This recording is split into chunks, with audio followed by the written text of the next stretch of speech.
বিসমিল্লাহির রহমানির রহিম। আসসালামু আলাইকুম ওয়া রাহমাতুল্লাহ। আজকে আমি দেখাবো মৌসুমী হাতার একটা ডিজাইন। তো এখানে আমাদের 2 ভাঁজের 4 পাট কাপড়, 2 ভাঁজের 4 পাট কাপড়। এখানে আমাদের যতটুকু কাপড় আছে ততটুকু কাপড় এখানে আমি ইউটিলাইজ করব। নিচের দিকের কাপড়টা অল্প একটু ছোট, যার কারণে এতটুকু পরিমাণ কাপড় এখানে আমাদের নিয়ে নিতে হবে। তো উপরের দিকে প্রথমে লাইনটাকে সোজা করে দিতে হবে এবং এখানে আমাদের মার্জিন ধরে নিতে হবে। মার্জিন থেকে প্রতিটা মেজারমেন্ট এখানে আমি করে নেব। তো এখানে আমি স্লিভসের লম্বা দিচ্ছি 8 ইঞ্চি পরিমাণ এবং এখানে আমি মার্জিন ধরে নিচ্ছি হাফ ইঞ্চি পরিমাণ বা 1.5 ইঞ্চি পরিমাণ। এখানে মার্জিন ধরে নিলে হয়ে যাবে, যেহেতু নিচের দিকে এখানে আমি কাপড় অ্যাড করব। তো লাইনটাকে সোজা করে নিতে হবে। এখানে আমার লাইনটা একটু বাঁকা হয়ে গেছিল। তো যাই হোক, এটা একটা শার্টিন কাপড় এবং এই কাপড়টা কিন্তু খুবই পিচ্ছিল। তো এখানে আমি ডাউন করে দিচ্ছি 2.5 ইঞ্চি পরিমাণ। তো 2.5 ইঞ্চি পরিমাণ ডাউন করে দেওয়ার পর এখানে আমাদের ব্যাক আর্মহোল শেপটা মেজারমেন্ট করে নিতে হবে। যত ইঞ্চি অরিজিনাল শেপ হবে তার চাইতে এখানে হাফ ইঞ্চি কম নিলে হয়ে যাবে। তো এইভাবে করে এই কোণা থেকে এভাবে করে মার্কিং করে দিচ্ছি এবং এখানে আমি মার্জিন ধরে নিচ্ছি। তো মার্জিন ধরে নেওয়ার পর এখানে আমাদের এইটুকু পরিমাণ অর্ধেক করে নিচ্ছি। যতটুকু অর্ধেক পরিমাণ হয়েছে উপরের দিকে ওই একইভাবে মার্কিং করে দিচ্ছি এবং এখান থেকে আমাদের এই যে মার্কিংটা করে দিয়েছি, মার্কিং থেকে এখানে আমি শেপটা মিলিয়ে দিব। তো হাতার শেপটা এখানে আপনাদের উপরের দিক থেকে নিচের দিকে এভাবে করে কার্ভ করে শেপ করে দিতে হবে। এখানে আমি মহড়া নিয়ে নিয়েছি 5.5 ইঞ্চি পরিমাণ। তো এই হাতাটা আমি কাটিং করছি 34 সাইজের জন্য এবং এখানে মার্জিন ধরে নিচ্ছি। তো এভাবে করে আমাদের লাইনটা মিলিয়ে দিতে হবে। তো দুইটা লাইন একইভাবে এখানে আমি মিলিয়ে দিব এবং দাগ অনুযায়ী কাট করে নিব। তো আলহামদুলিল্লাহ এভাবে মিডিল বরাবর কাট মার্ক করে দিয়েছি। এখন আমাদের এখানে তালপাট কাটিং করে নিতে হবে। তো 1.5 ইঞ্চি পরিমাণ এখানে ভিতরের দিকে ঢুকে গিয়ে আমি তালপাট কাটিংটা করে নিয়েছি। তো দুইটা পার্টে একইভাবে তালপাট কাটিং করে নিতে হবে। দুইটা হাতায় এখানে আমাদের কাটা কমপ্লিট। তো হাতাটা এখন আমি সেলাই করে দেখিয়ে দিচ্ছি। হাতাটাকে সেলাই করার জন্য এখানে আমি হাতার পোর্শনগুলো নিয়ে নিয়েছি। মেইন পার্টটাকে এভাবে করে মেলে ধরে হাতার মিডিল এবং মেইন পার্টের যে মিডিল মানে কামিজের যে মিডিল শোল্ডার থেকে এখানে আমি এক সাইডে প্রথমে হাতাটা সেলাই করে নিব। তো প্রথমে একটা সাইডে সেলাই করে নিচ্ছি, দেন আমি ঘুরিয়ে নিব। ঘুরিয়ে নিয়ে অপোজিট সাইডটাতে ওই একইভাবে এখানে আমাদের হাতাটা সেলাই করে নিতে হবে। দুই সাইডের হাতা একইভাবে এখানে আমি সেলাই করে নিয়েছি। তো একটা হাতা যেভাবে করে সেলাই করে নিয়েছি, অপোজিট হাতাটা ওই একইভাবে এখানে আমাদের সেলাই করে নিতে হবে। তো দুটা হাতায় একইভাবে এখানে আমি জয়েন করে নিয়েছি।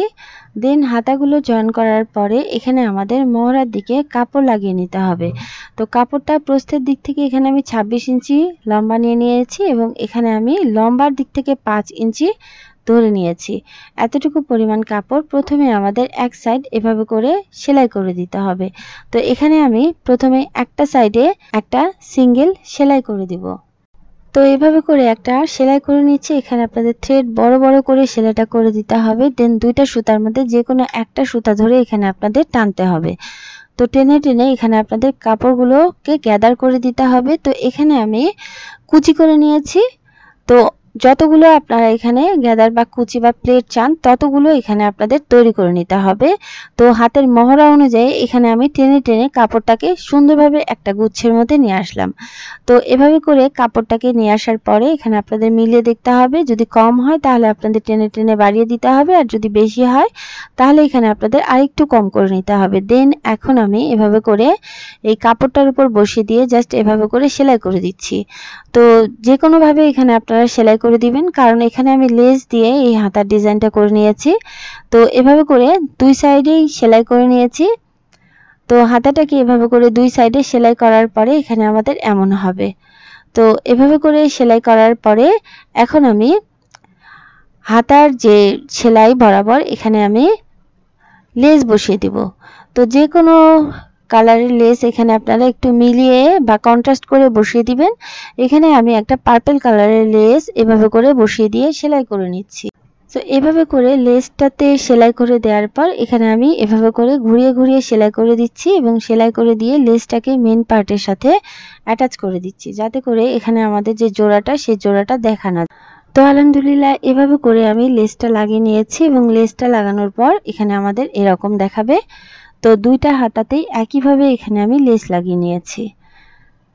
তো আলহামদুলিল্লাহ এখানে আমাদের লেসটা লাগানোর পরে হাতার লুকটা এরকম আসবে। তো হাতার মহড়াতে এখানে আপনাদের যে এক্সট্রা করে ডাবল ফোল্ড করে দেওয়ার দরকার, সেই ডাবল ফোল্ডটা এখানে আপনারা দিয়ে দিবেন। আমি অফ ক্যামেরাতে দিয়ে দিয়েছি।